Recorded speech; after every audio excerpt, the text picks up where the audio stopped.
do you know that other men's thoughts are not interfering with yours now? I have noticed a good many phenomena of mind disturbances that I have never been able to explain. For instance, there is the inspiration or the discouragement that a speaker feels in addressing an audience. Do you know that other men's thoughts? I have experienced this many times in my life and have never been able to define exactly the physical causes behind it. Many recent scientific discoveries, in my opinion, point to a day, not far distant perhaps, when men will read another man's thoughts, when thoughts will be conveyed directly from brain to brain without intervention of speech, writing, or any of the present known methods of communication.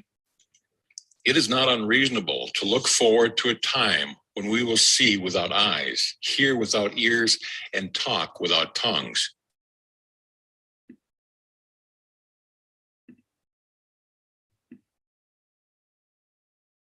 Good morning, good afternoon, good evening, ladies and gentlemen. Thank you so much for joining us today. My name is Kalpesh Patel. I'm super excited to be your host for Nuts and Bolts tonight.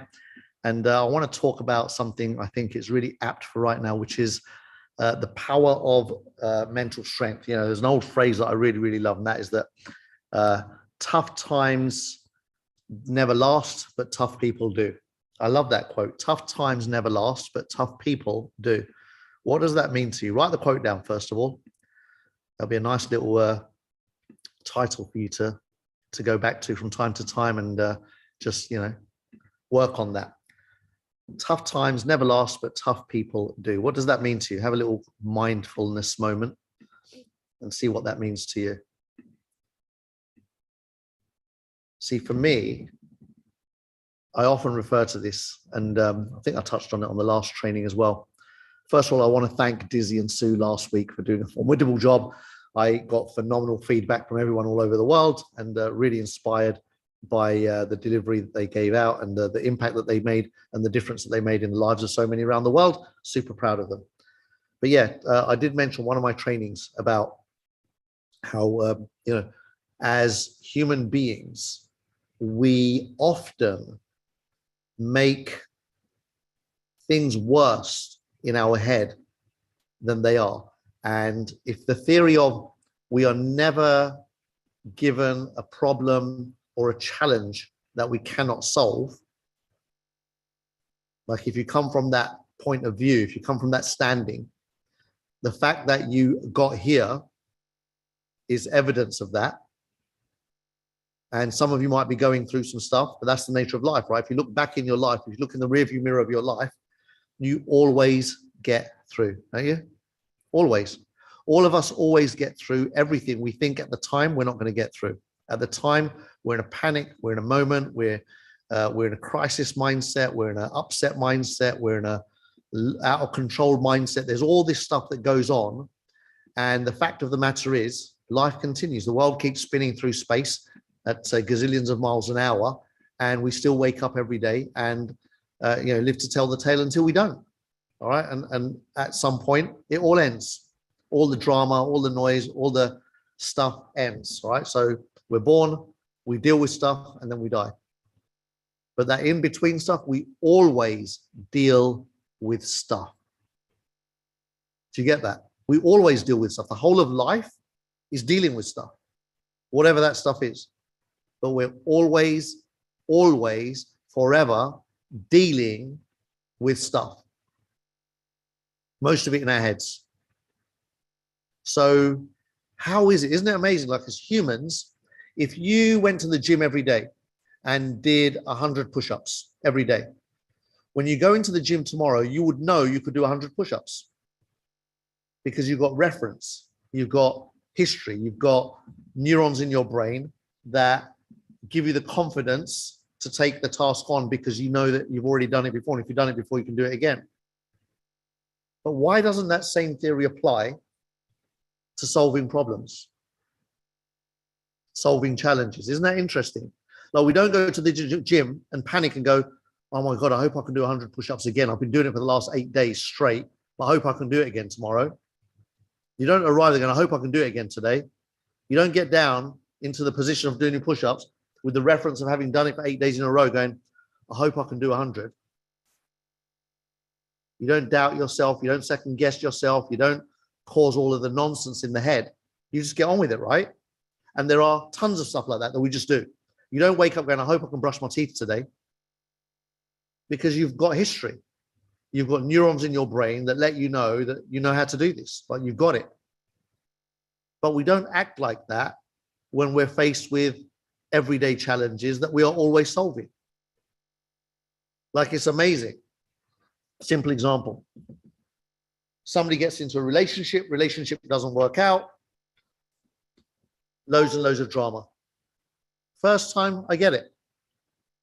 The first cut is the deepest, as they say, right? Second time, yeah, you know, you're forgiven. Bit of tantrum, bit of, you know, drama, bit of, you know, moping about. Third time, maybe. But some people do it every time. So what? Like, there's no learning there. There's no trust in our ability to do this without the drama. That there's no trust that, you know what, I've dealt with this before and I'll be able to deal with it again. Some people, their life falls apart every time, at every junction, at any reason. It just falls apart, right? So what is that? Why is it that we allow ourselves to entertain so much drama when the drama doesn't actually add any value? Isn't that interesting? Like, what is that all about? What if we could go through life and start eliminating the drama? Would that be valuable? Would it be valuable to be able to just know that we've got this? To trust ourselves, to know that whatever shows up, we've got it. We'll handle it. How do we know that? Because we always handle it. We always do. Every single time. When we have a financial crisis, it doesn't need to be a crisis. I mean, even the language, right? Financial crisis. That's a financial breakdown. And a breakdown is an opportunity for a breakthrough, right? It doesn't have to be the drama. Do you see? So imagine if you could just handle your business, whatever it was. See, an entrepreneur, and that's why I love entrepreneurs, right? An entrepreneur by default is enterprising, which means is exploring new territories, is creative, is taking chances, is taking risks.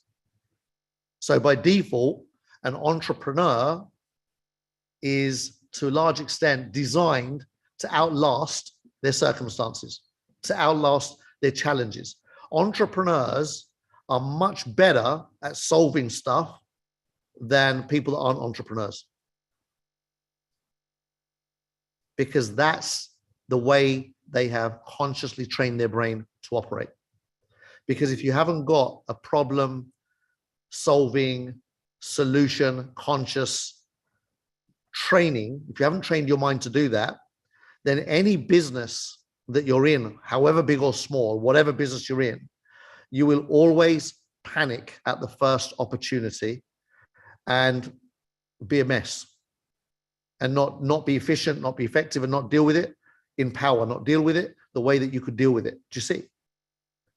So tough times, 100% of the time, every single time, pass.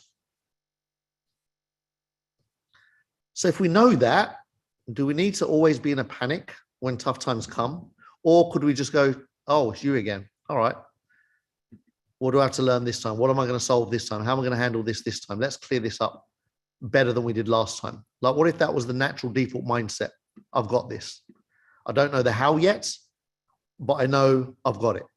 I don't know the process. I don't know what it looks like to solve this, but I know one thing for sure is that I can solve this. And not even necessarily on my own, right? Like great entrepreneurs, get teams around them.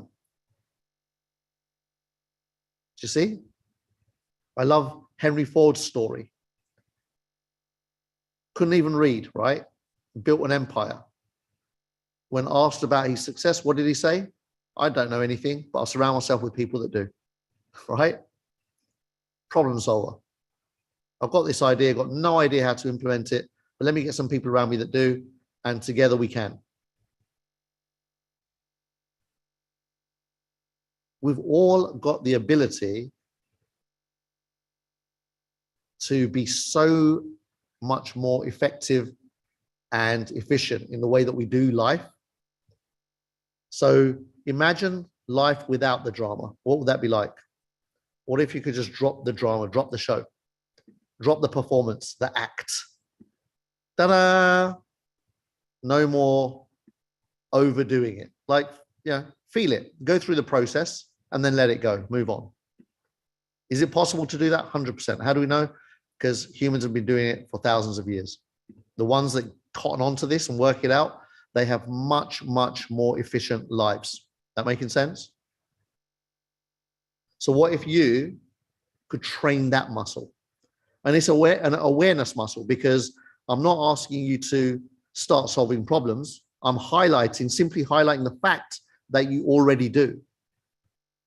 You already do. You don't need to learn how to solve problems and challenges, how to overcome stuff. You already know how to do it. How do I know that? Because you're here. You can't get through life without knowing how to solve stuff. It's the nature of life. From the day you're born, it's in your mechanism. It's built in, right? You know how to survive.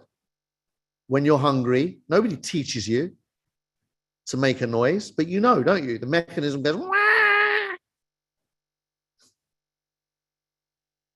Like your parents didn't have to teach you to do that. Like, okay, when you're hungry, you got to let me know by going, wah! No, you know how to do that. It's already inbuilt. Isn't that interesting? You solve your problem. From the minute you're born, you're solving your problems. I need my nappy change. Wah!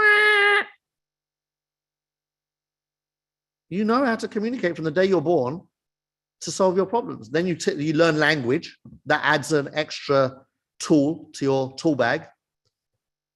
And then you don't have to go wah anymore. You can just go, mummy, daddy, poo poo, right? And they'll clean you up and off you go on your way again. You can go to the supermarket with them and go, sweets. And they go, no. And you go, sweets. And they go, no. You go, sweets. Until your parents give in and you get what you want, because you always get what you want, right? When you're committed, you always get it. Kids know that. Kids always get what they want until adults start dominating them, right? And saying, right, that's enough. Now I'm going to punish you for asking. And then we start doing all of our stuff on them, right? But until there's a certain point, kids always get what they want. They're determined, they're committed, they're relentless. They don't take rejection personally. Like they're just free, right? I want it. No, you can't have it. I want it. No, you can't have it. Yeah, but I want it. And then we go through life and after we've learned language, we start to take things personally because, parents, teachers, life teaches us the hard way, however it was, we call it discipline, that you can't have what you want. But until that point, as far as kids are concerned, they can have anything they want, right? Oh, look, my friend's got a new bike. I want one. You can't have one. I want one. Some of us might say stuff like, we can't afford it. What does that mean? Oh, we haven't got enough money. Oh, money's scarce. Oh, it's hard to come by. And then we start developing relationships to certain things that we carry forward, right, into our life. That's how it all works. All comes together, right? But if you understand the simple concept that everything's programming, then you can undo programs and rewrite them, right? So first of all, you need awareness. You need to know what your programs are so that you can undo them. And then once you know what your programs are, undoing them is quite straightforward. You tell yourself a better lie. Replace the old lie with a new one. Replace money is scarce with money is abundant. Replace money is hard to create with money is all around me. Opportunities are everywhere. You shift your language, right? You shift your thinking, you shift your relationship to the things that hold you back. So that's what I was touching on earlier. Entrepreneurs naturally do this. If you're a natural entrepreneur, or you've gone through a process of learning and you learn to do this, because otherwise you can't survive as an entrepreneur. You simply cannot. Full stop. Like, that is an absolute finite. Entrepreneurs cannot survive without a problem-solving, solution-conscious mindset. So the two go hand in hand.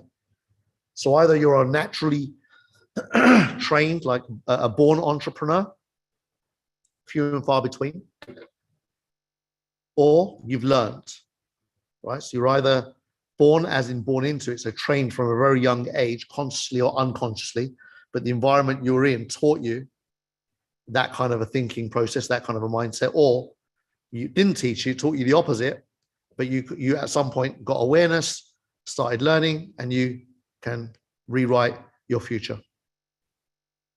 So if you want to make life easier, let me ask you a question. If you want to make your life easier as an entrepreneur, does it make sense to you to grow into the mindset that produces the best results, the best decisions, the best thought processes? Who thinks that makes sense to learn those things? Anyone think that makes a lot of sense? Yeah. Somebody else cannot do it for you. All right? And no one can do this for you. It's the inner work. That's why people say you got to do the work. All right? People can point you in the right direction. They can share their journey. They can share their idea, but they can't do it for you. And some people have a little bit of work and they get there. Other people have a lot of work to do before they get there. Doesn't matter. Like I said, get to know yourself. Then you'll see the gap. You'll see the work you got to do, and then do the work. All right? But the key is in doing the work. It's not about thinking about doing the work. Like, do it. Like, really get into yourself. Find out what the hell goes on in that noddle of yours that you have to, that you're addicted to the drama, that you're addicted to the noise, you're addicted to the whole, being 5 years old around it. Whatever it is that you're dealing with. Yeah.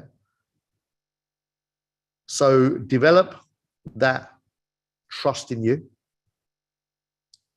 that you handle stuff, that you're responsible, ownership, right? Taking ownership for your thinking, ownership for your communication, ownership for your decision-making process, your reactions. Turn your reactions into responses. Yeah. How do you turn your reactions into responses? Very easy. I've touched on this loads of times. Press pause in between. A reaction, there's no pause. It's automatic. It's instant. It's a learned response. It's not a learned response. That's a bit weird, isn't it? So a reaction is a learned response. There you go. A response that's not a reaction is conscious. If it's not a reaction, then your response is conscious. It means that you're responding to a situation. It means that there's a gap in the middle where you think it through. What's best in this moment, in this situation? What's the best thing I can do to be better in this scenario? So just press pause.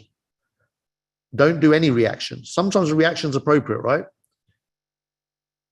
Sometimes reactions are appropriate. If you're about to step on the road and there's a truck coming, then you need a reaction. You can't be pressing pause and going, should I step off the road or should I risk it? No, you jump back off the road and back onto the pavement. So reactions have their uses.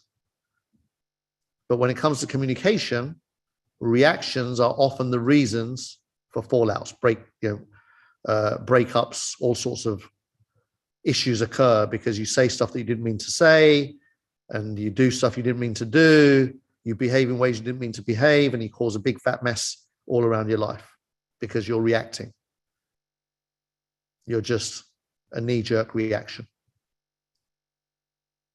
But if you build this trust with yourself, you get to know yourself well enough to know that you're better than any scenario around you, then you just think that little bit different. And that little bit is everything. It's the difference between people that have all the greatest experiences in life and people that have the worst experiences in life. It's just that little shift. All right? It's not a lot, but it's everything. It takes a lot, right? It's not a lot, but it takes a lot. If you were born into it, it doesn't take much at all. If you weren't born into it, it takes a lot. It'll be unnatural. It'll be like, what do you mean I can break up with my partner and not cry about it? Even though it hurts, even though it broke my heart, even though it crushed me. And you can shed some tears, of course you can. I'm talking about the drama around it. Oh my God, what am I going to do with the rest of my life? And all of that stuff that we do, right? You'll do fine. You'll do great things with the rest of your life. Ask an entrepreneur that's gone bankrupt. Oh my God, what am I going to do? What am I going to do? That's it. I'm bankrupt for the rest of my life. No.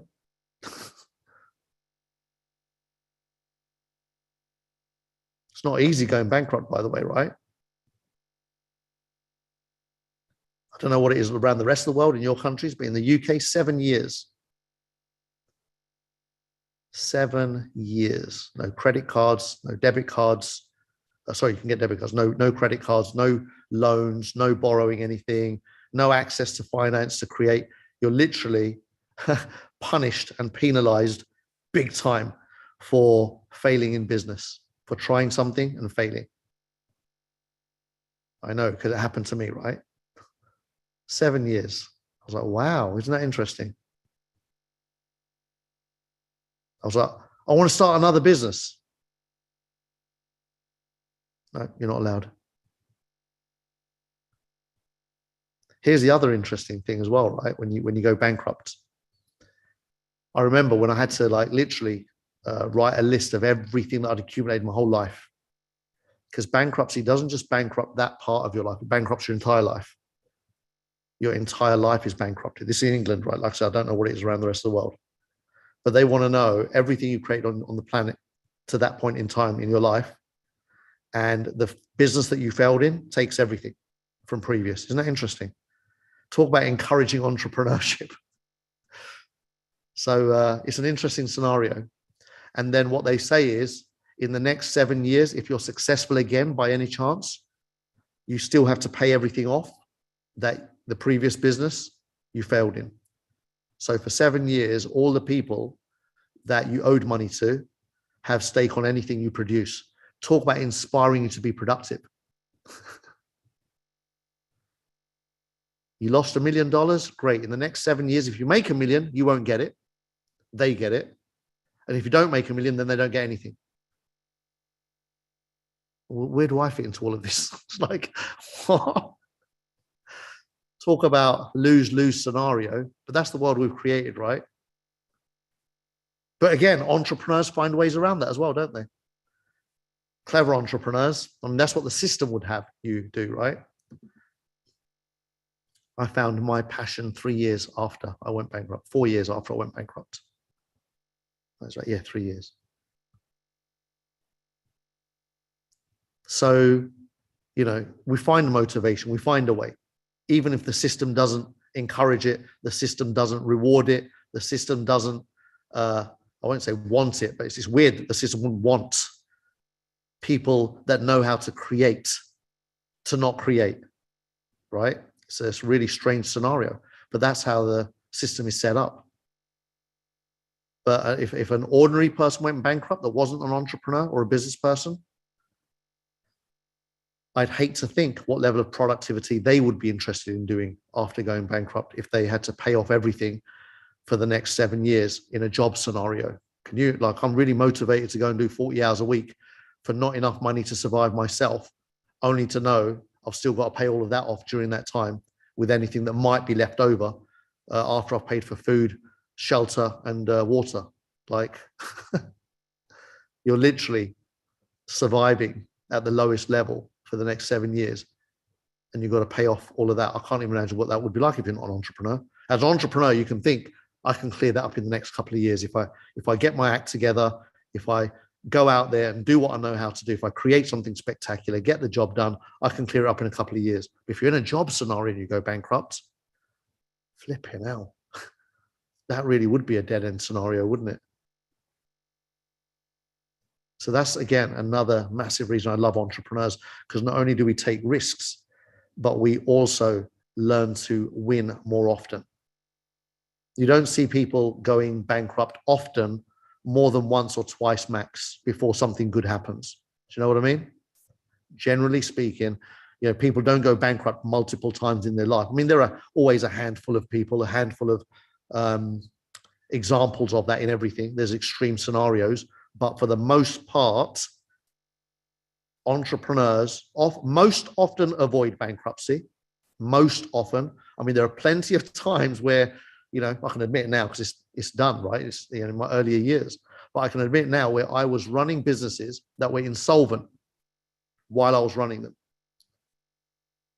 but with the mindset of solving whatever challenges and problems I had to solve in those moments, got past those and went on to build really great businesses. Do you see? So the rules would say, technically, you shouldn't be running that business anymore. But the entrepreneur will say, I can find a way. And we often do. So most entrepreneurs avoid bankruptcy because of their ability to create, to survive, to thrive, to continue to make stuff happen no matter what. And they get out on the other side and they end up winning. But on the odd occasion that you do go bankrupt, maybe once, maybe twice in your entire lifetime of being an entrepreneur, you still eventually, because of that spirit, land on your feet. Hence why I'm on a mission always to create entrepreneurs, right? Like not just people that join stuff and stick around waiting for something to happen. That's not going to get you far in life. You've got to learn the skills because the skills will spread across into everything you do going forward for the rest of your life. Like I was just having this conversation a couple of days ago with a friend of mine saying it often gets mentioned on nuts and bolts and on leadership, but I was just present to like the value of this education is priceless. People spend tens of thousands of dollars trying to learn this stuff, and they still don't get it to the depth that we get it to here and the consistency over time that we get it to here. This alone, if you get what we talk about at these training sessions and it lands, if it starts to seep through, even like 1% per attendance. You've attended 100 of them, you're at 100%. That alone is worth it. Attend 100 of these and you're at 100%. That's 3 a week, 33 weeks, and you've learned everything that entrepreneurs take a lifetime to learn in 33 weeks. Would that be worth it? Who would buy that program? All day long, right? All day long. Like I said, people spend insane amounts of money. And by the way, I'm not a fan of this stuff. Insane amounts of money to learn this stuff on a weekend. The problem with the weekend is that on a Monday, you forget about everything you learned on Saturday and Sunday before because it's not consistent. You cannot pass an A-level exam with a weekend seminar on maths or history or geography.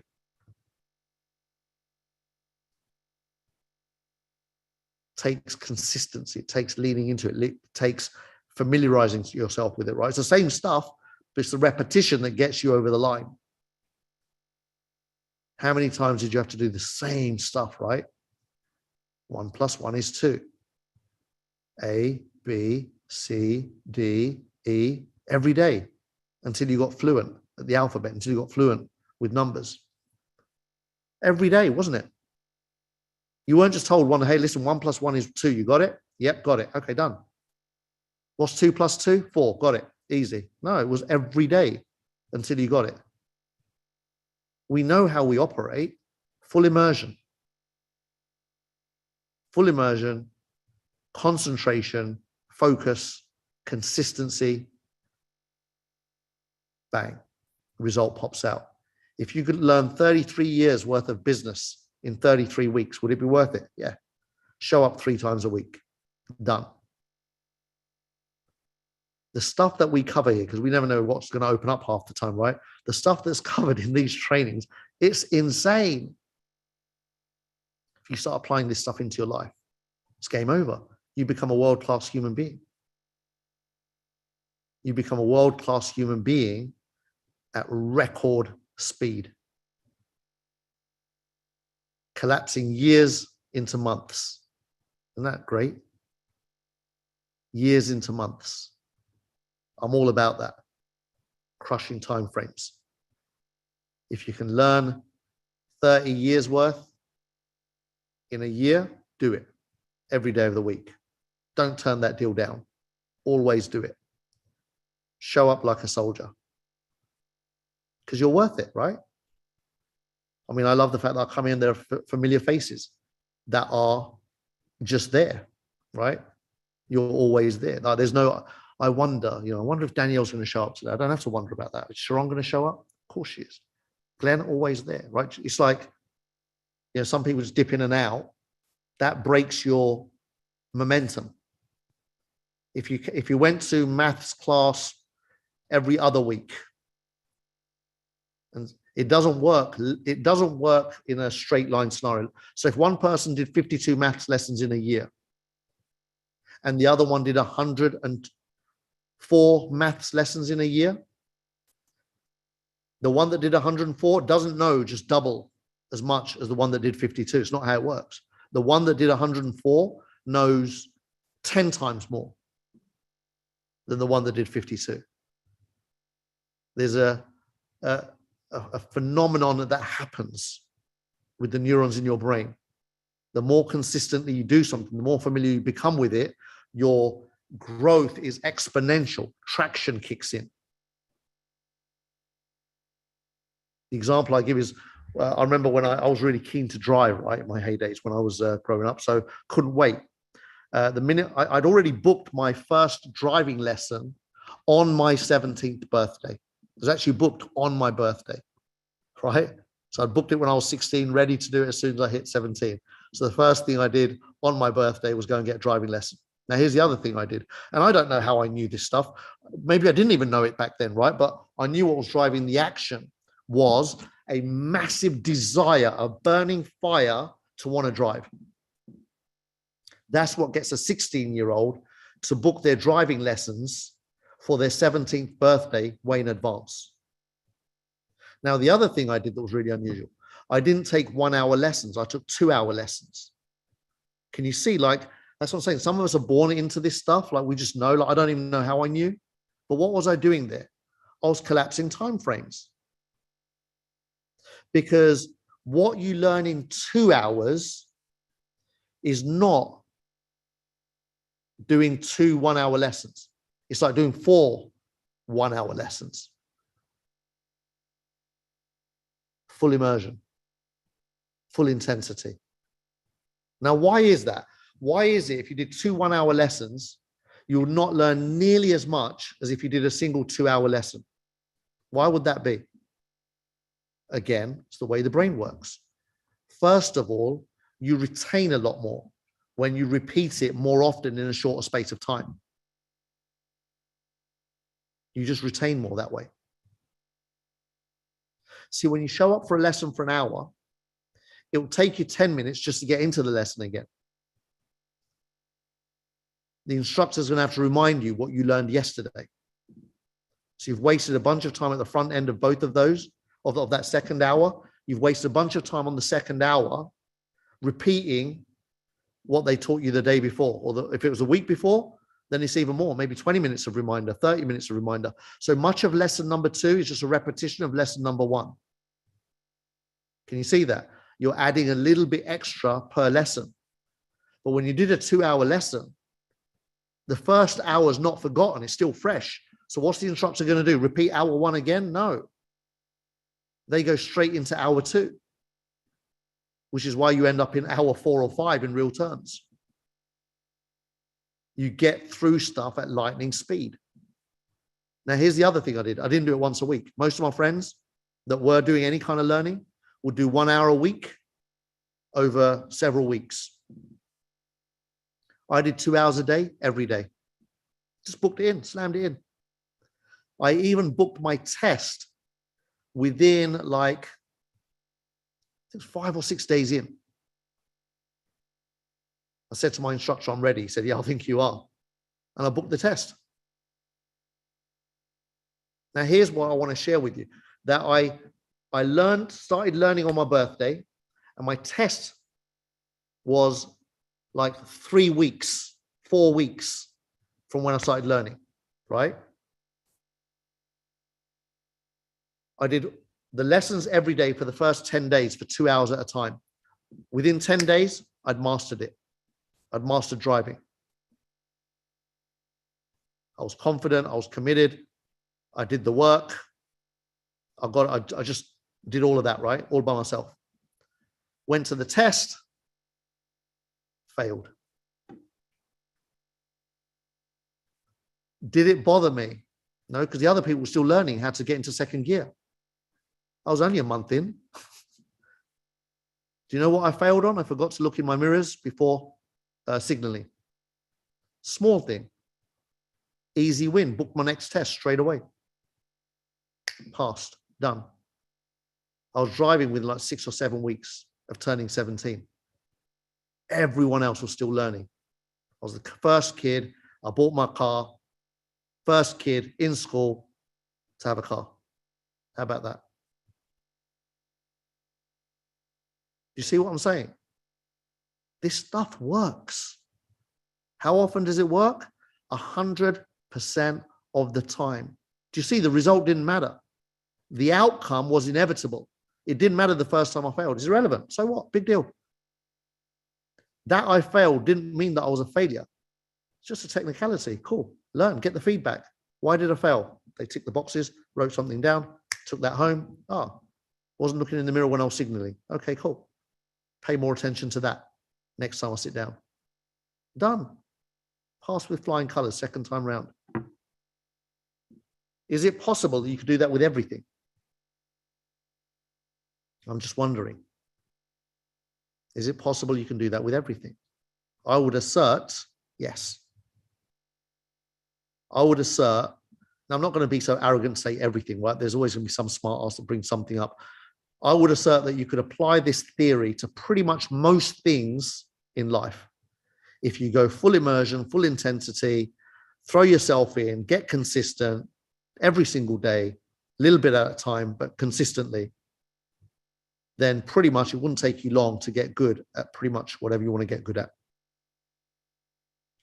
You can learn languages slowly or fast. Again, now I think you've worked it out, right? If you took French once a week, what's the likelihood at the end of a year you're going to be fluent in French? I call it highly unlikely, which is why I never understood why they gave us those stupid lessons in school. Like you just weren't learning anything. You weren't retaining anything. It was like non-impact. If anything, it deflated you. You've been doing a subject for a whole year and you still didn't have a clue about the subject. You're sitting there going, what was that all about? Bonjour. It was about as far as it went, right? And then what? What do you do next? I don't know. Voulez-vous? Like, who knows what, so where do you go from there?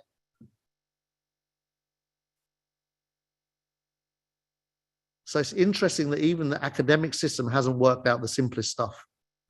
They put you through all of that nonsense for literally no productivity, right? So it's just, when I look at that stuff, it's insane. I'm like, wow.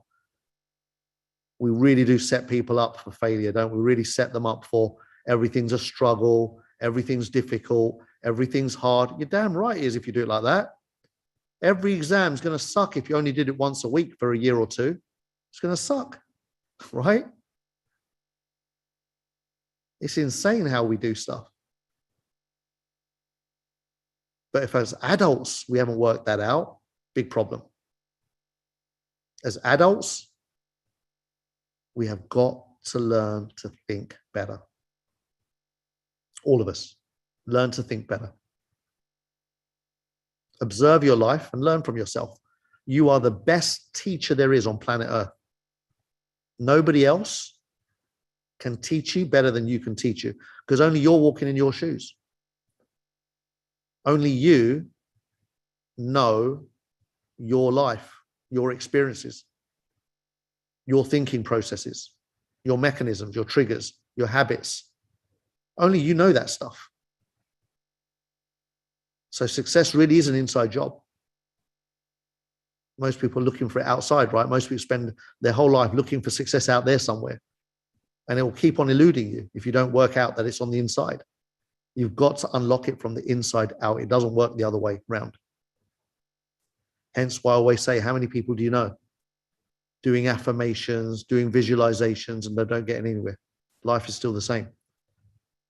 How many people do you know have a vision board? Nothing happens. Oh, I've got the vision board out there. I know what I want, but life's still struggle and nothing's happening. And I just can't seem to, it's hard. And it's just, yeah, because you're looking at it once a week and then you're not backing up with any actions. You're doing bits and pieces of the puzzle. It's like you've got this puzzle, you've got a picture of a puzzle, but you've only got half the pieces. You can never complete the puzzle if you've only got half the pieces, right? You've got to put the rest of the pieces together. It's not enough just to put a few pictures on a wall and look at it every day. That picture on the wall is simply a reminder. That's all it acts as, is a reminder. A reminder for you to continually think better, think forward, manifest possibility, create possibility, to be open to that. But it's not enough. You then got to follow that through with the relevant actions that produce results. I'll just quickly share a story. I know I've gone a bit over, but it's all right, I don't mind today because I've gone into a bit of a flow. But I want to quickly share this simple story of, many of you know the story already anyway, of the guy that's drowning in the middle of the sea, all right?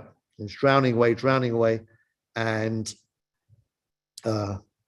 ship comes past. And the ship goes, hey, listen, here's a life vest. Put this on. Save yourself. We'll pull you in. And he throws the life vest back, saying, I don't need your life vest. I'm a believer. I believe in God. God's going to save me. He's just praying. Come on, God, save me. I know you can do this. I believe in you. I have full faith. I know you're going to save me. He goes, nope, I don't need a life jacket. You leave me alone. The boat goes, all right. Boat carries on past. And then a helicopter passes by, throws down a ladder. Come on, climb up the ladder. We can save you. Climb up the ladder. No, I don't need a ladder. I believe in God. I have full faith. I'm committed. I'm going to get saved. I'm going to get saved. I don't need the ladder. Helicopter goes away. Anyway, the guy drowns, goes to the good king, the good Lord, the good man or woman up top, and asks the question, where were you? I believed in you all my life, had full faith in you. Where were you? I thought you were going to save me. And of course, the reply is, I sent you a boat, I sent you a helicopter. What more do you want? At some point, you had to take some action. I can only do so much. You had to do your part. You failed to do your part. Don't fail to do your part. We've all got our part to play in whatever it is that we're trying to solve, whatever we're trying to improve, whatever it is that we're trying to get better at. We have to take our own actions. So learn fast, act fast. Don't worry about failing forward. Don't worry about making a mess of it. The only way you're going to get good at anything is to acknowledge that you're rubbish at it at the start. All right? Don't be so embarrassed to admit that you're rubbish at something. You're so busy trying to look good at something that you know deep down you're not. That'll cost you. It'll cost you too much. It's never worth it. Isn't that right, Kojo?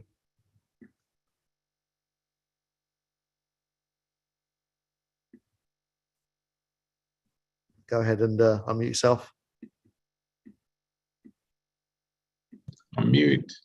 Oh, hi, Kalpesh. Hey, how you doing? Hi, yeah, good, thanks. Awesome. Today, I think the topic you've chosen is, again, off the chart, but I think it's very, very relevant to the times that we're in as well, in terms of the business. And I mean, I picked up so many gems, I'll have to really scale down. But for me, the standout is learn to think better. And I mean, I know that you're a great fan of the entrepreneurs. You're one yourself from a very early age. I'm having to learn along the way, alongside. So sort of two structured things going on up there. And for me, the research has always been, or the evidence has been, that all entrepreneurs, the story has almost been the same. It's been very consistent. Yeah. The known ones, whether it's, I know you mentioned Elon Musk, the very famous ones, Warren Buffett, all these guys. But it was interesting because I picked up a guy who probably I've never heard of. And this is what he said. He said, one of the key factors for success in business is you must have that mental attitude to walk boldly through the fog of uncertainty. Beautiful. Okay, so I don't know him, but he's called Hakeem Bello Usagi or something. But here's the thing, he's the chair. Yeah, he's not just anybody in his organization, he's the chair. So again, the evidence. So I was actually coming here today thinking, what can I ask Kalpesh? I'm still looking for the book that says The Magic of Negative Thinking. Is there one out there? Please, if there is one, let me. Why do people go there when all the evidence, there have been tons of books that says, no, look this way. All the great entrepreneurs. I love it. The magic of negative thinking. Yeah, they've exhibited it, they've lived it time and time again. Yeah. And the one that I don't know whether most people know, but I picked up that Binance, the guy who founded Binance. Yeah. Anyway, he sold his apartment, and guess what? He invented, well, after reading or hearing about Bitcoin, he sold his apartment and went all in. And then shortly after, Bitcoin did what? Tanked. And now he's one of the richest guys in crypto. There is a consistency there. I think for me, it's fascinating to be learning or to growing into. And what did you say? You said grow into the mindset. So for me, and again, you've made me present that actually network marketing, yes, the rewards are great and all that stuff. But in fact, the beautiful side is when you throw yourself in, i.e. engage, you also get to grow the mindset. So it's the doing and the learning alongside. Bringing those two things together is really what will propel you as a human being, basically. So on that note, I'll leave it with you. And I'm still looking for the book, The Magic of Thinking Negative. But if you do find it, let us all know about it. Yeah, exactly. Right. The sure path to failure. Love it. Thank you. Sharon, how you doing? Hi, Calps. You all right? Yeah, lovely. Thank you. Yourself? Wow, I'm not too bad, actually. I'm still got my energy up. But yeah, again, the topic is just off the chain. I mean, you always do it to me because this is something that I wanted to talk about, actually. You started off by saying about mental strength. That's so key, mental strength. And you said tough times never last, but tough people do. And it took me back to this book. I wanted to show you. Tough road creates tough people. 18 people in this book. I'm one of the authors. We contributed to this when I went through my challenges. And that's what got me to my on the path to personal development and mindset training, because that is the key for everything in life and business. And what I found over the years, because I've been doing this spiritual journey and personal development journey for about 6 years now. And what I found with successful businessmen and women is that they have mindset training and personal development key to everything. That's the key to their success. And what you said before about everything's an inside job, so true. You've got to start with the inner work. You've got to do the inner work, and then everything will change outside of yourself. Yeah, so 100%. True. And everything changed for me when I went to your event. I just wanted to go back to that. And there's so many gems that you mentioned. I'm not going to go through everything because I know people will speak, but your event changed everything for me. I was going through some challenges with the group I was in and my upline. And then I asked the universe to connect me with Kalpesh, Sue, Patel. I wanted to meet Rick. All these people I met and more, and I'm now in a better place. I have a beautiful team that I want to inspire, because, you know, I always say as a leader, yes, I think it was Tuesday, you are not on nuts and bolts, Yes. right? Sue and Dizzy smashed it out the park. They're talking about how to show up, you know, how be authentic and all of that stuff. And as a leader, I've been showing up. From that event, you said, as a professional, that means you're on your way to becoming a leader, because I turned professional that day, April the 9th, I think it was, yeah. And I tried, and I stepped it up. I stepped up my game. I actually fully immersed myself. So from September, when I joined Hyperverse, I've been showing up at training. Leadership. 3 weeks ago, three leadership ago, I actually, you know, when Keith came on, he was talking about the Jedi metaphor. That was the first time that I turned my camera on for leadership and actually spoke. Love it. I forgot to mention that. And something just changed in me. I just stepped up and tried to show up to everything, training, leadership, nuts and bolts. You said it yourself, I'm always there. Daniel's always there. But you know what? I feel like I'm burning the candle at both ends, and it's starting to kind of take a toll. I'm thinking, how does Kalpesh do it? I'm fully invested in everything. I have the vision. I am laser focused. I'm helping my team grow and everything. I'm showing up all the time. But how do you keep that momentum? Love it. Do you know, it's interesting you asked that. I had a call today with a really good friend of mine who, similar path. He's like, Kalps, I've got a team of about 200 people, and just working with them and helping them and keeping them calm and keeping them focused. And he said, it takes it out of me. And he goes, and he said, but what gives me strength is I then think about you. And I'm like, if this is happening to me with 200 people, like Kalps has got like 200 VIP5s in his team. How does that even work? Do you know what I mean? Yeah. And it's like everything, right? Discipline. For me, network marketing or entrepreneurship, it's like martial arts. Like you get your belts, different grades of belts, right? When you do anything consistently enough, you forget, I don't know how long you've been in this space. I've been in 27 years. September. Right. Do you see what I'm saying? Yeah. So you're supposed to go through all of that. Right. It's part of the process. In martial arts, the first time you take a hit, knocks the wind out of you.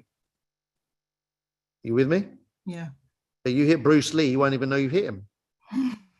Right? Okay. How does that happen? Guess so it's what? Part of the process. Yeah, I've got to go through it. Right? There was a time when Bruce Lee got hit and he got winded, right? Yeah. Until you worked that stuff out. And eventually you couldn't wind him anymore, right?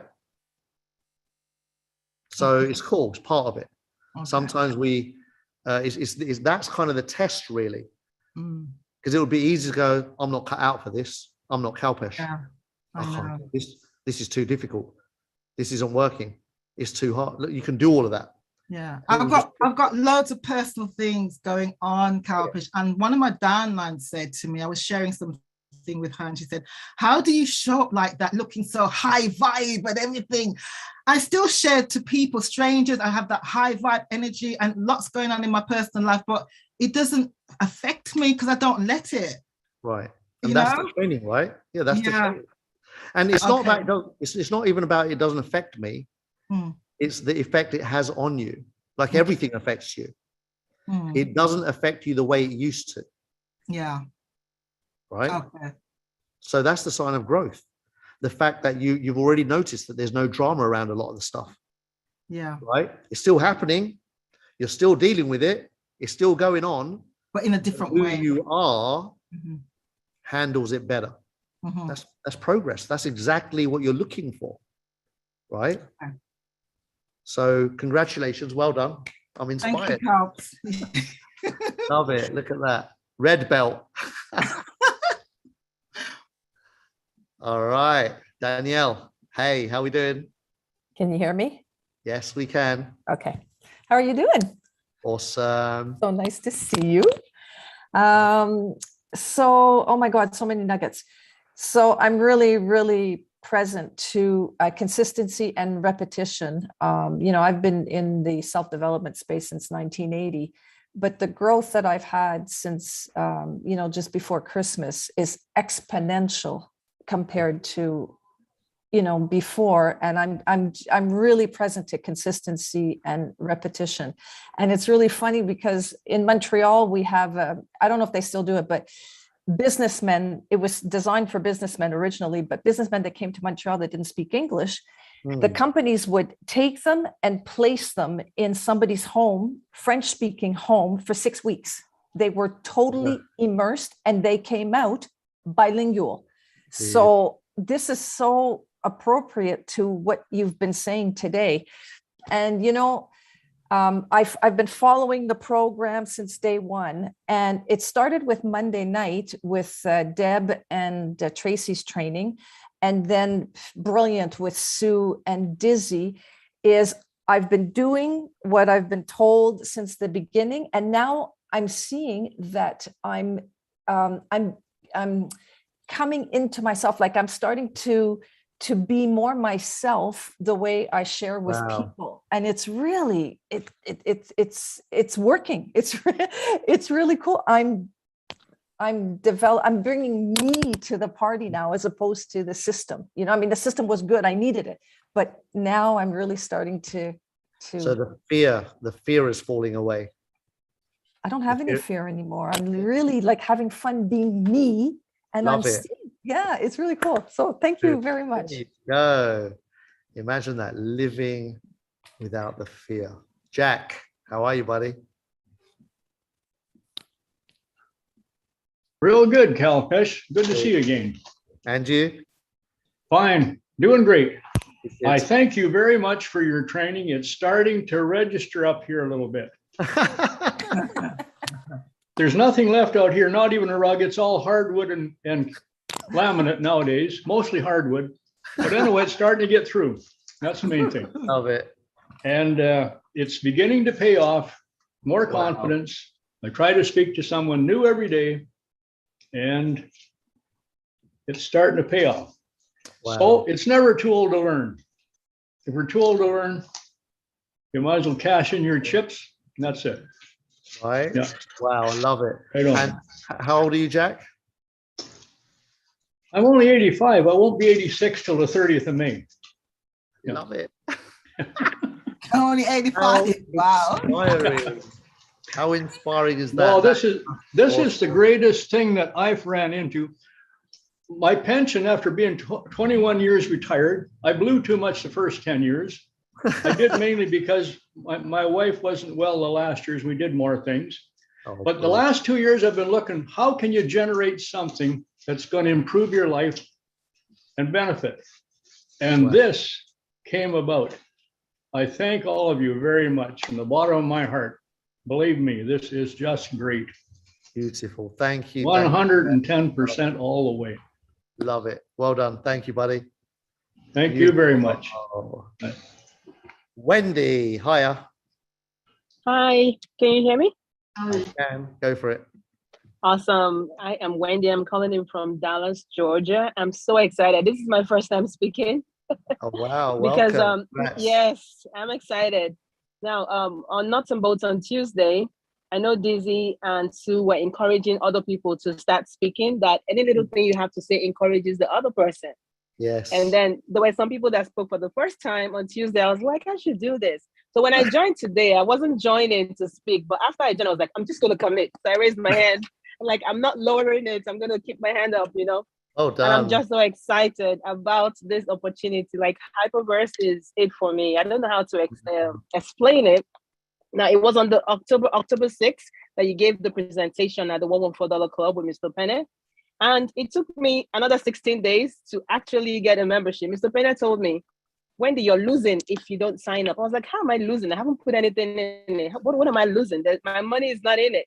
And when I joined, I was like, oh my goodness, that's not my tagline. I say it every time, you're losing if you haven't signed up. It is so cool. I was explaining to our little group that the family that we've formed just by being in this group is amazing. The family, like, Yeah. I know so many people now from this group. because one person knows the next person and the next person knows the other person. So even though we're so many, it's a close-knit family. And that's what's unique about us. I haven't been in any networking program like this. So I'm just so excited. My children and my wife. So I lost my job in June of 24 of last year. I was in banking for 10 years. So when it comes to interest and stuff, I can tell you all about interest, how you can put $10,000 and get 6 cents at the end of the month. I can tell you all that. So Hyperverse is a no-brainer for me. I am so excited. I'm about 12,000 away from being an expert. It was this year, January. It was October 22nd that I joined, but it was in January. I was like, I'm holding a golden ball. Why am I digging for gold when I'm holding a golden ball in my hands? And I was like, I'm going to do something about it. And Hyperverse is giving me the opportunity to teach people how to fish as well. I'm not just going to be handing out fish, fried fish, grilled fish, etc. They can go learn how to fish and do whatever with their fishes. So I am so excited. And thank you for your leadership. Thank you, you guys. I mean, you guys have been amazing. It's awesome. It's awesome. It's awesome. Wonderful. And I don't know what else to say. But I just want to say something. Wendy. You said something about pause. And I was like, the power of pause. I'm going to write something on it.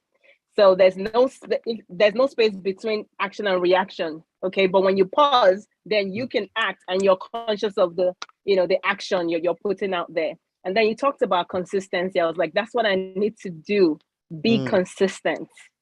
And then when somebody was contributing earlier, she said that things don't affect her the way they used to. And that's what's happening to me. I'm telling you, when I had my first lunch, I'll just tell you this and I'll get off so other people can speak.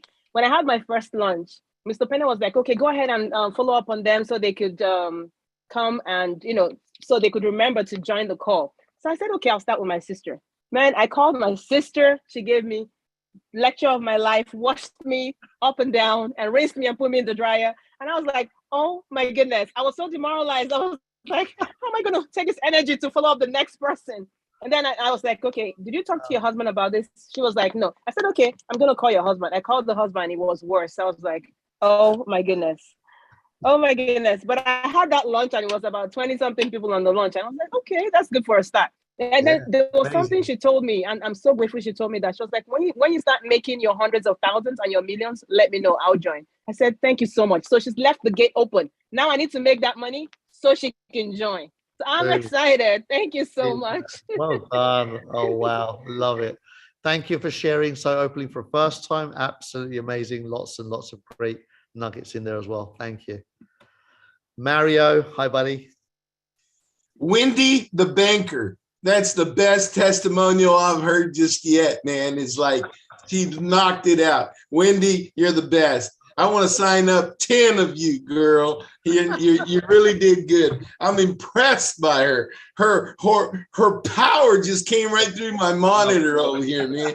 Put a crack right down through the middle of it. What I want from Wendy is a list of all the people that had bad experiences from those banks, so we go back to them and sign them up to Hyperverse, where they're going to love it.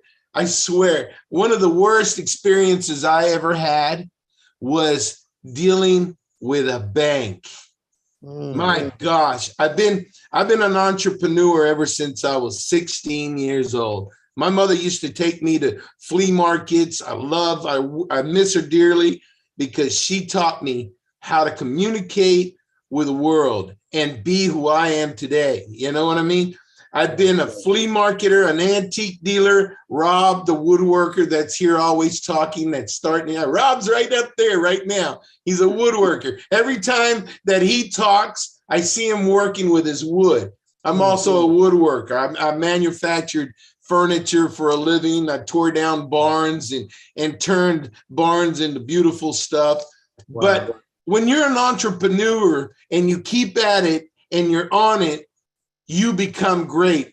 Since I started here, Kalpesh, and you know it, every day I used to say day 1, day 2, day 3, and everybody remembers that. I'm on day 120 something now. I lost track of my days, but I've crammed exactly what you said today, man. I've crammed Hyperverse into my brain at least 4 times a day. I stay on the phone with people. I get them on Zooms. I even have open Zooms for people to come in and talk to me. You know, that's to encourage everybody. Everybody in here is one big happy team, man. Eventually you're going to know everybody in here. Embrace them. You know, this is an awesome freaking business. It's so easy. You can get in it. Anybody can do it. Is exactly what bald-headed crypto guy says. Alan, I call him Alan. Yeah. He says it. It's easy. Just do it. Exactly what your thing. Kalpesh, I really do appreciate you, man. You have no clue how much you've educated me in many ways. In many ways, you know. Thank you very much. You guys have a great day. Oh, thank you, brother. Much love. Awesome. Glenn, how are you, champ? Go ahead and unmute. Can you hear me? Yes, we can. Awesome. Great to see your smiling face always. Yeah, just like our brother said, if you've got one of these, you can do it. And right here, I got my vitamin K again, right here. I learned such a valuable lesson this week, and I still got my training wheels on my entrepreneurial bike here. So I'm still navigating. I'm new to the space since last summer, but I've stretched myself and grown so much. I was walking into Costco here a couple of days ago, and here's the power of intention and mindset, because I've shifted, not about Glenn anymore. I've shifted to helping people. I was walking and I was hit while I was walking by a Jeep Cherokee. An older gentleman wasn't watching where he was driving. I was hit and knocked over. No broken bones, no scrapes, bruised ego, sore arm, sore neck. The intention is to help people. It wasn't my time to go yet. If you believe in God, universe, whatever, source, whatever your belief is, my belief is I want to help people. And if we remember this movie called Schindler's List. Yes. And what Oscar Schindler, his intention, his mission was to help those Jewish people in one of the most atrocities on the planet we've ever seen. What you were doing and what Keith's doing, what Ryan, Sam, what the team in camp, what everybody's doing here is, if we can help one person, do you know how many other people that's going to filter down to and help? So mindset for me, I wasn't hurt. I got up off the ground, the gentleman drove away, and I carried on my day. Nothing's broken. Wow. I have to share a little story. Back in 1963, my folks moved across Canada. Canada's a pretty big country, as you know. They moved across Canada into the Toronto area called Burlington, Ontario. We moved onto a brand new little street. It was a melting pot of people from all over the planet. There was Irish families, German people, Hungarian people, French people. I was the new kid on the block. I was the oldest. My parents had 4 children. I was the oldest. I had to go out and make some new friends. They wanted me to play baseball with them, but I didn't have my own glove. And I wanted to have my own glove, to be part of that family, to be part of that street, to be part of that neighborhood. So on the back of a comic book, I saw a little ad, sell greeting cards. And one of the gifts there was a ball glove. So here's the new kid on the block. If you know Southern Ontario in July and August, how hot and humid it is, I had a speech impediment back then. I stuttered and stammered. I went door to door selling Christmas cards in summer. I sold boxes and boxes and cartons of Christmas cards to get this ball glove. This ball glove is 59 years old. I still have this ball glove. Little did I know 8-year-old Glenn was an entrepreneur. Wow. So absolute legend. I love all you guys. It doesn't matter the color of our skin. It doesn't matter. People say this is a community. It's actually a family. Thank you for showing up every day. Thank you. Oh, what can I say, Glenn? Thank you so much for sharing all of that. Such a beautiful, beautiful story. And gosh, the fact that you've got something from your childhood that you've kept and treasured, and with such a beautiful, meaningful story behind it, it doesn't get better than that, does it? Thanks, brother. I'm really grateful that the universe had better plans for you in the accident. And yeah, thank goodness that you came up with just a little bit of bruising and nothing more. Well done, buddy. Super Thank you. happy with that. Oh, bless. Angela, hey, how we doing? Go ahead and unmute. Click on the unmute button. Hello, good Hey, evening. Yeah, good hello. evening. Yeah, I'm so happy. I'm here again, Kalpesh. I'm so happy. Yay. Yeah, I'm from Philippines. And I'll be in Hyperverse is 8 months now. 8 months now, and then I'm happy to come my first revive. Uh, 2.0. Yeah, my first revive. 2 days. 2 days. Yeah, I'm happy. I'm happy. And then I want to thank to you. You come to my life, the hyperverse, the hyperverse you bring in my life, because this is a big change to all people to helping you. The Wow. thank you, and thank you to my mentor, Sir Boris, everyday mastermind, good learn, and Sir Nicolas and Coach Mia, every day everyday teaching the Philippine team. Yeah, and then Wow. I want to encourage my Philippine team. Don't shy to share. Like said Sir Calpes, is share, share, share. Keep Yes. going until you and go and focus to your goal. Focus to your goal. Beautiful. Yeah. Just thank you. That's Love it. it. Thank you. Beautiful. Thank Thank you. you so much for taking on the leadership role in your country and showing others the way. Thank you. Beautiful. Yeah. Milan. Hey there, Cal. How you doing? All right? Awesome. How are you? Yeah, not too bad. I came on to say thank you very much. I don't come on here much. I came in on Tuesday. Wow, cool. Sue and Dizzy was there, so said thanks to Sue. I forgot to say to Dizzy, I'm not sure if he's on right now, but I owe him a pizza, right? So. But today, today's leadership is brilliant. I mean, I'm sorry, nuts and bolts are brilliant in that sense that it took me back. You talking about your driver's tests and the lessons and all of that. Yeah. I remember I did 2 lessons as well at a time. I could only really? afford once a week though, but because I was doing part-time and B&Q working, right? Right. But I did it 2 lessons because you know what we're like. We get value for money, yeah. Exactly. So, but yeah, that did take me back. So thank you very much for what you do, mate. Thank you. Thank you so much. There you go, my brother-in-law. Love it. Thank you for sharing. Beautiful. First time, I think, isn't it? Yeah, first time with you, Cal. Wow. Well done. Oh, I love it. No worries. Hey, Rob. How you doing, buddy? Go ahead and unmute. Try again. There we go. There we go. Hey. Oh, you've given me so much to process and think about and apply. So much. I'm so lucky that I work for myself, that I can stop and eat lunch and listen to you and everyone share. Wow. I think about back in high school, chemistry class. I was always good at math and everything, but something in chemistry, there was a mental block there. It was about a month in, nothing would click, but I kept trying to apply it and work through it. And then all of a sudden, one day it just clicked just like that. Wow. And couldn't imagine how I ever had a struggle with it.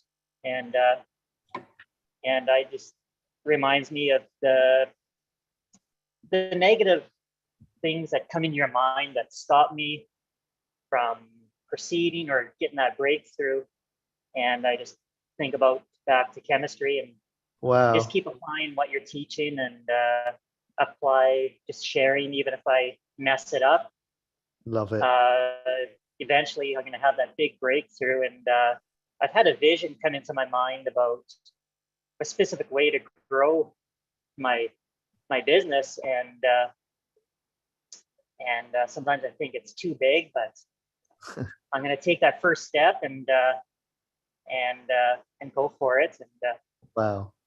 Yep. Love it. All right. Well, I love the fact that you've got a solid anchor in your history that you refer back to every time you hit a similar, and then you had the breakthrough. I love how you mapped that on there. That's kind of what I was saying at the beginning, that we all have references in our life. If we just trusted ourselves to know that, it always works, that, you always work it out. You've just given a perfect example of it. Well done, buddy. Love it. Thank you. Nice. All right, Kimberly, go ahead and unmute.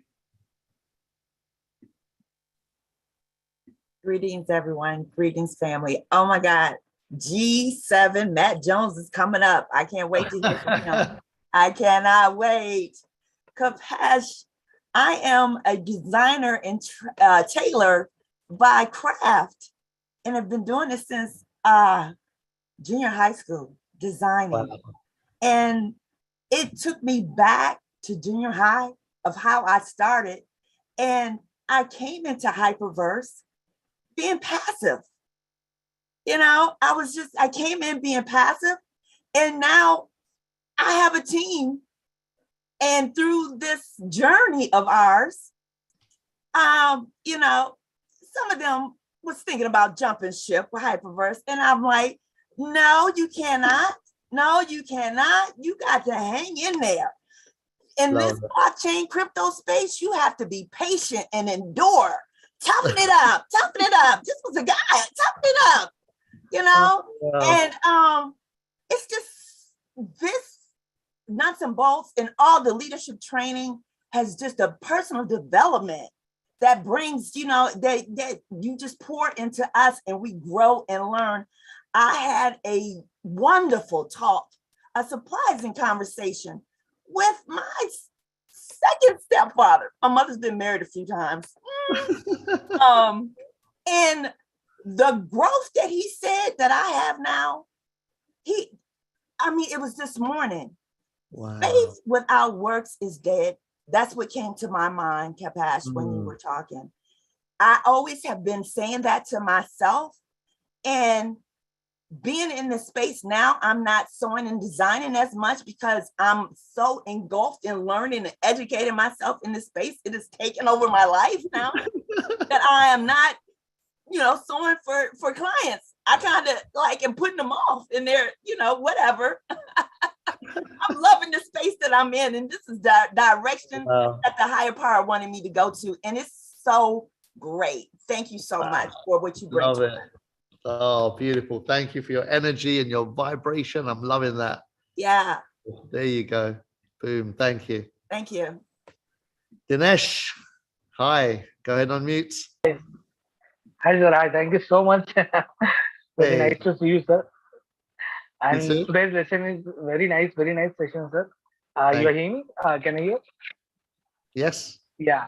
The one thing I really appreciate, sir, you said that the entrepreneurial skills and the ability to, go with the stress and, to struggle, and the motivating people and everything. The road is not that easy. It's a tougher road, that the man says. So it's our challenges. We have to cope up with that. The challenges. And one more thing you said about the vision board, about manifesting of a vision board. And one thing I remember just now, I did from 5 years back, I have my vision board, and I always used to see that I have my dream bike, that Bullet Royal Enfield of 500cc, same color, same cc, and that was already, they stopped producing that bike. But unfortunately, when I just booked last month, I got to see that same bike in, as we say, the hammering of the same vision board, and watching the same thing again and again, and that flashback comes again in front of you, and you just got, you just got happy that the same thing which you wanted, and that desperately comes to you. Wow. So it's again, remembering me that thing, that vision board helps us very, in our life, because it stays us positive, keep us calm, and it shows the vision that we have to go there. Exactly. And one more request I would like to make to you, sir, that because this kind of trainings, like Tuesday and Thursday, nuts and bolts, this kind of training should be have at least give us one training in a week in Hindi as well to our Indian people, because what happened, we are not able to learn that things from others. So it is a very nice lesson, which this kind of lessons we learned in management studies. And these lessons we are learning from you is we are very lucky to get that lesson from you, sir. What Wow. happened? People wanted to learn, but they don't have that kind of mentor to teach them this kind of thing. So I would really request you to at least have a one day in a week to give it in at least Hindi. It will be very helpful for us also. I have a bigger idea. How about, because your English is very fluent, you attend and then you deliver the Hindi version? Yeah, I used to do that. Sir. There I you go. always, if I miss anything now, I go to the YouTube, I learn some things, and one day in a day, in week, I give that knowledge to the team. But giving that knowledge from my side, it's very difficult for us because I learned 100%, I deliver them only 10%. So 90% there is a gap. I So promise I you this. don't want to miss that gap. If you keep going, that gap will get very small quickly. Keep going. Don't stop. So definitely, sir. But at least request from my side, sir. You organize it and I'll drop in once from time to time. I'll drop in and give you a surprise visit. How about that? Done. Sure, definitely, sir. Definitely. Thank you so much, sir. Thank you so much. Beautiful. Thank you. Thank you. Matt, how are you, champ? Hey, what's up, brother? Mr. KP, how you doing, brother? Good. I'm great, man. Yourself? I'm doing good. I'm thankful for to be here another day to learn from you. I guess Kimberly was reading me because that's the same thing I wrote down on my pad here. It is that work.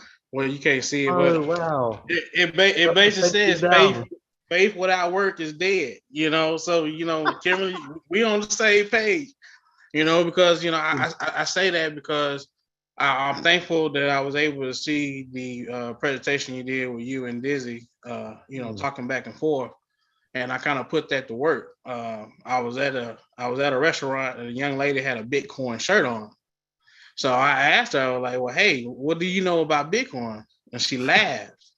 But when she laughed, my comment was to her, I was like, "Well, do you want to learn about Bitcoin?" And that's why I was saying the last time, I thank you for being transparent, because I tell you, we got to be vulnerable. If I wasn't being able to be vulnerable and just be open, I wouldn't have said anything about the shirt when that was my opportunity to bring somebody in. Wow. Another thing I wrote down on my pad is that, Aki, you're going to be now, I'm going to announce you as the gladiator. I don't know if you ever seen the movie Gladiator. How in the beginning, the guy came in the war and then the prince wanted to come in and say, hey, what's going on? But it's kind of like how you speak to us. You've already been through the battle, like opening up as far as your bankruptcy. That's something that's private. That's something that you didn't even have to really just tell us, but you told us to help us. So where, now when people speak here, I really believe that this is a family and not just a get money or get scheme rich thing, because you are really opening up and you're pouring out to us every time. Every time I get on here and you're saying something to me that, it's helping me. Just like the other night, I had to go to dinner and I was trying to counsel, but I remember you said don't compromise. So what I did my orientation, or I did my presentation while driving to the restaurant. Wow. Shouldn't have done it while driving, but I did it, because I didn't want to uncompromise. Because when I came in with 7 and I gave 3 of those away. And I was thinking, like, I can't just drop everything when I already have a team that I got to continue and they are dependent on me. Wow. So I just want to thank you because you helping me grow as a leader. I remember telling you that all this is new to me. And then another thing I had wrote down here is, how you were saying that every action has a reaction. Like when you get into an argument with somebody, you can react to them as far as like, well, you're going to kick their ass. But for what I learned in being a part of this business, like through Mel Robbins, is sometimes you got to analyze and think about what was said, step back, think about it for 5 seconds, and then communicate to them in a way that they can understand, to where both of y'all can get an understanding from each other, to where you can do like Dizzy said, really figure out what that person needs in order for you to offer them something without you shoving something down their throat. So I just want to thank you for that. And then another thing, my last thing is, you mentioned something to where, I feel as if you just do the minimum, you're doing less than what you should do. And when I read it's from Grant Cardone, you always want to do it times 10. So how you stated us to one time, you write down 1,000 names, at least if 50 came, to where 500 came, you did at least more than the minimum to where your success should be more than what you even thought, because you did more and you times it times 10. Man, I'm over here shaking every time I talk to you. So all this is new to me. When it's new to you, your nerves are rocking, you know what I'm saying? Right now I'm jittery, you know what I'm saying? Because I'm just nervous. But, I just thank you, brother. But you know what, Matt? And I'll never stop saying this to you. You are so natural at this. When you keep saying you're new, you do this so good. You're so open. You're so great at sharing, and you're great at taking it on and implementing it. You're a classic textbook version of somebody that's going to just kick ass. So I'm excited, man. It's like you're the one we look for. We look for that person that just absorbs and lets it out. It's beautiful. Yeah, well, I've been through a lot in my life. I've been in situations where I shouldn't even be sitting here. I should be behind a jail cell. I should be 6 feet under. And that's why when you stayed on the faith as far as the ladder and then the boat and the life jacket, I already knew where you was going, because I have a family full of Christians. My grandfather had 13 children, and 11 of them are ministers and pastors. And I was the only one that was kind of like the black sheep that just kind of went outside the family. But my faith is so strong, to where you can't break me, because I done been through so much to where I know that I shouldn't even be here. So I know I have a voice that I need to speak. And that's my commitment. That's my commitment to God while I'm still here, because there's people that have been around me that are no longer here. And I'll be like, that should have been me. But it's not me, because it's not my time. And not only is it not my time, is that I have a voice.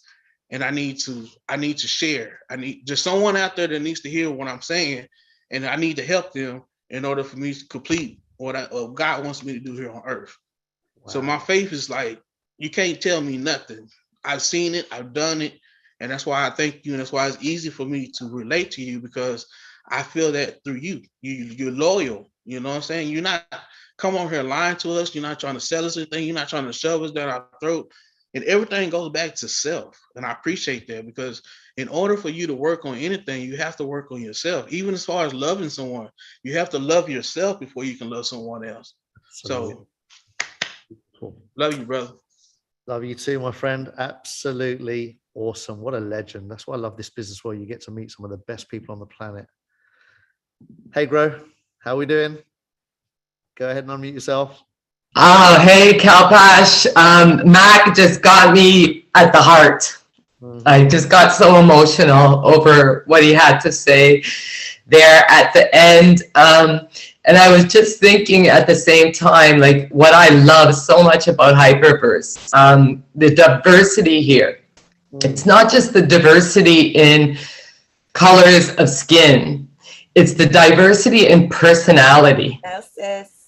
It is amazing to be able to see all of these different personalities and to learn so much from all of them. I want to thank you, Kalpesh. You did a blockchain conversation that was on YouTube, and I was watching that this morning because you're a constant fixture in my house.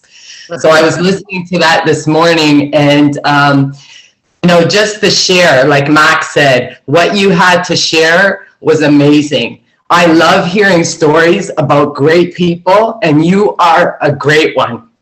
So thank you for sharing all of that. And just today, I am an entrepreneur, have been for 30 years, but I just want to commend people that are here that don't have the entrepreneur education or experience. If you ever wanted to open up your own business, this is the place and time to do it.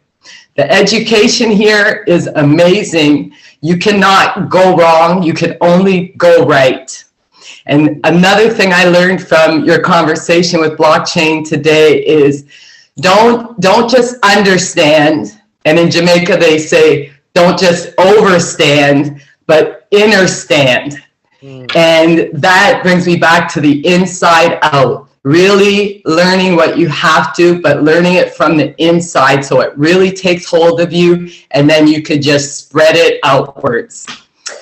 Thank you very much, Kalpesh, and everybody else here. I love this community. Let's keep going strong and stick together and stay behind this project. It's awesome. Thank you, thank you, thank you. Beautiful. Look at that. Oh, love it. Bill, how we doing, buddy? Oh, great. Kalpesh, how are you doing? Amazing. Good. It's good. It's so great to be on some vaults every day. It's on. I love it. Love everybody who shares, and I love the topic today. The thing that really stood out to me, Kalpesh, was the desire. Talking about desire for your license. I had that same desire, but and full immersion, full immersion as well. And I remember when I was 19 years old, I went to serve a mission for my church, and I went to Chile, and I studied for a few weeks Spanish. I had studied in high school. I didn't know the language. I got there. I woke up the first morning, and I had they had paired me up with the guy from Chile. Didn't speak a lick of English, and and I woke up and I started talking to him in English the first morning, and then I realized that he was looking at me like I was nuts, and I said, okay, I guess this is real.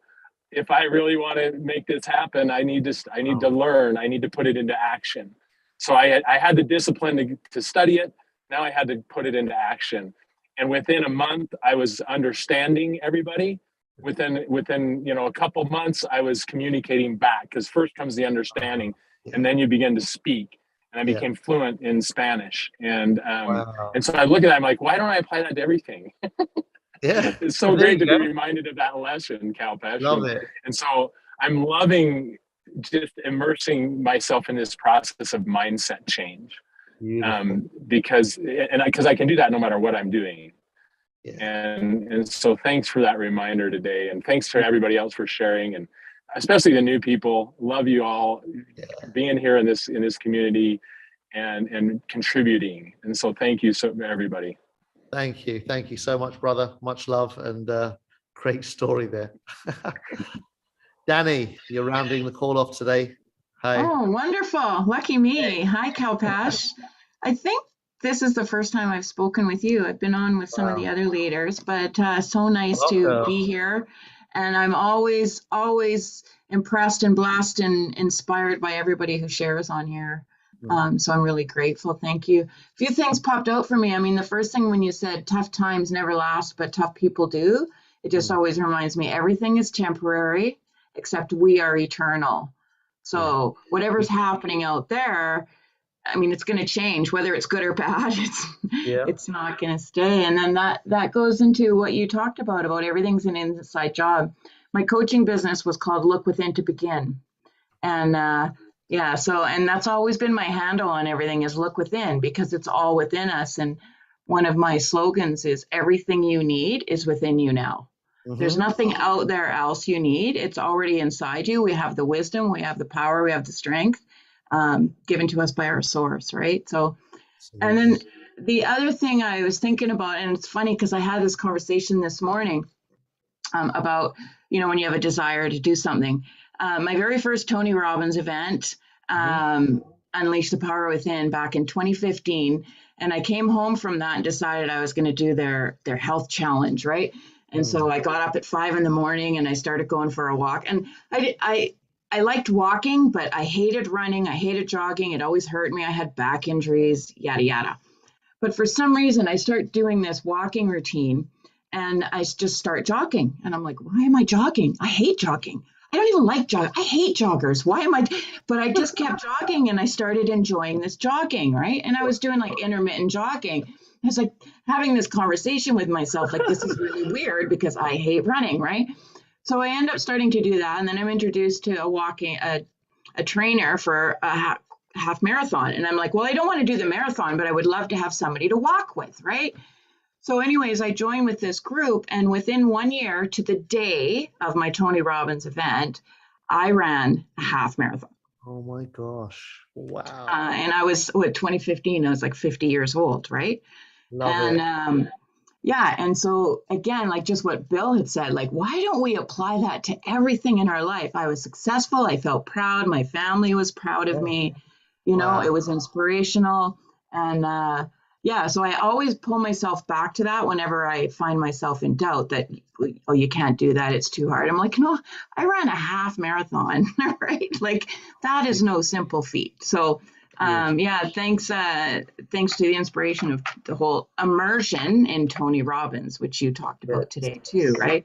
When you get immersed into that and you embrace the energy of everybody, and then it comes from within. So, and I get reminded of that every time I'm on here with you 2-3 times a week, right? When we get to share in your wisdom and your experience, and then all the people here, I always get emotional. Glenn made me cry again, because I've heard his story the other night, and I'm just really blessed. And I want to thank you for everything you do for us, because this really is an incredible opportunity that you provide for us. So blessings. Thank you. Thank you. Thank you so much. What a beautiful, beautiful story to round up nuts and bolts. Thank you, ladies and gentlemen. It's been another fantastic session, sharing with you, listening to your stories and your breakthroughs and your growth and your experiences always feeds me. So it's a beautiful exchange of energy. Thank you so much once again. We'll see you back on Saturday, 3 p.m. UK time. Leadership will be on. So bring yourself, bring your teams, and let's work on our leadership. Thank you so much.